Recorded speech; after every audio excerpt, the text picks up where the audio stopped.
Ang twist na iyon ay talagang hindi inaasahan. Sa isang segundo, akala ko kung nasaan yung napunta yung babae. Pero pagkatapos, oh shit, unexpected talaga ang twist na iyon.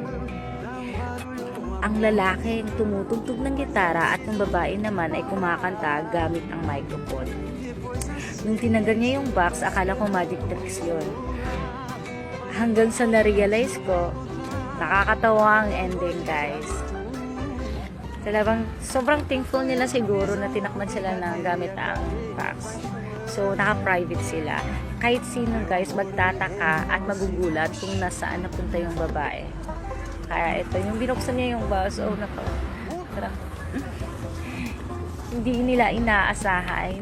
Hindi ko rin inaasahan na mangyari ito. Kaya nagulat ako. Sobrang the best prank talaga to.